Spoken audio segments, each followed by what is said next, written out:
سیدہ طاہرہ رازیہ۔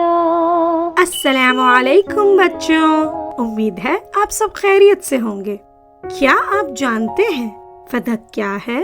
وہ زمین جو بی بی فاطمہ زہرا سلام اللہ علیہا کی ملکیت تھی۔ میں آپ کو ایک کہانی سناتی ہوں۔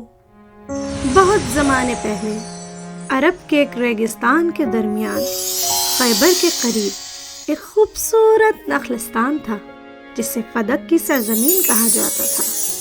یہ نخلستان حسن و خوبصورتی کا گہوارہ تھا۔ یہاں بہت سارے کھجور کے درختوں کے باغات تھے، شفاف پانی کے تالاب بہتے تھے، رنگ برنگے پھول کھلے ہوتے تھے، پرندے چہچہا رہے ہوتے تھے اور تتلیاں خوشی سے اڑتی ناچتی تھیں۔ فدق کوئی عام سرزمین نہیں تھی، بلکہ یہ نخلستان رسول خدا حضرت محمد صلی اللہ علیہ وآلہ وسلم نے اپنی پیاری بیٹی فاطمہ الزہرا سلام اللہ علیہا کو تحفے میں دیا تھا۔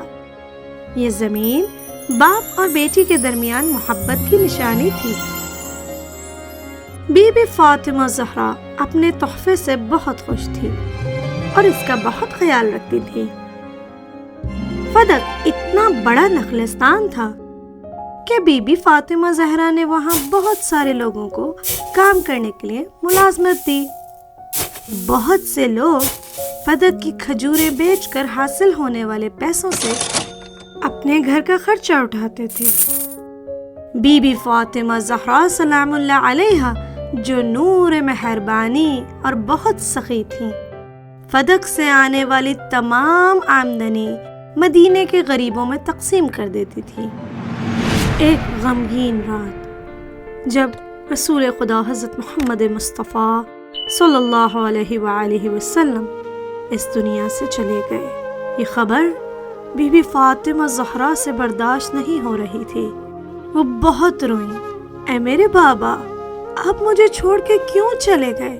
کچھ دنوں بعد وہ ابھی بھی بہت غمزدہ تھی کہ اچانک دروازے پہ دستک ہوئی۔ یہ فدق میں کام کرنے والا ایک مزدور تھا۔ وہ حیران، پریشان اور زخمی نظر آ رہا تھا۔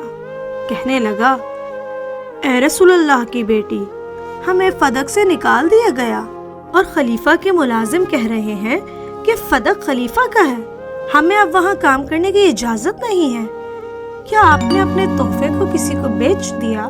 بی بی فاطمہ زہرا یہ سن کر بہت حیران ہوئی اور جواب دیا، نہیں، میں نے کسی کو نہیں دیا، میں جا کے خلیفہ سے بات کروں گی۔ پھر انہوں نے اپنے بیٹوں، اپنی کنیزوں اور گواہوں کو ساتھ لیا اور دربار میں پہنچی۔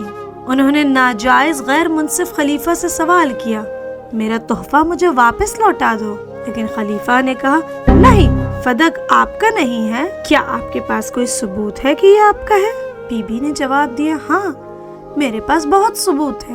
پھر ایک ایک کر کے تمام ثبوت دیے، لیکن ہر ثبوت کو جھٹلا دیا گیا۔ بی بی نے اچانک کہا، میرے پاس ایک اور ثبوت ہے۔ چھوٹا خلیفہ ڈر گیا اور بی بی نے ایک خط نکالا جو ان کے بابا محمد مصطفیٰ صلی اللہ علیہ وآلہ وسلم نے لکھا کہ فدق میری پیاری بیٹی فاطمہ کا ہے۔ چھوٹا خلیفہ سوچ رہا تھا کہ کیا کیا جائے، لیکن اس کے شیطانی دوست نے وہ خط لیا، اس کو پھاڑا اور زمین پر پھینک دیا۔ یہ دیکھ کر بی بی فاطمہ زہرا کا دل ٹوٹ گیا۔ انہوں نے اپنے بابا کے خط کے ٹکڑے اٹھائے اور پھر بس ایک جملہ کہا، میں رسول خدا محمد مصطفیٰ کی بیٹی ہوں، میں جھوٹ نہیں بولتی، میں تم لوگوں سے ناراض ہوں قیامت تک۔ اور وہاں سے چلی گئی کیونکہ نبی کی بیٹی رو رہی تھی۔ فرشتے بھی رونے لگے، پھول غمزدہ تھے، بادل آنسو برسا رہے تھے، تمام کائنات غم کو محسوس کر سکتی تھی۔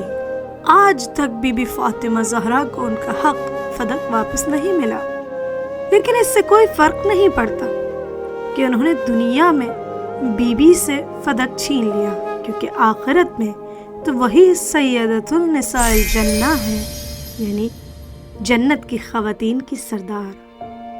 خدا کی لعنت جاری رہے ہر اس شخص پر جس نے بی بی کا دل دکھایا۔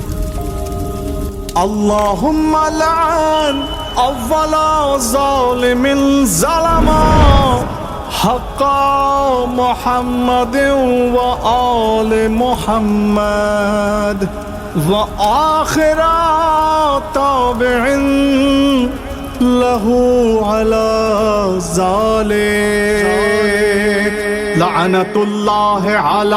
لعنت اللہ علی ظالمی کی فاطمہ، ظالمی کی فاطمہ۔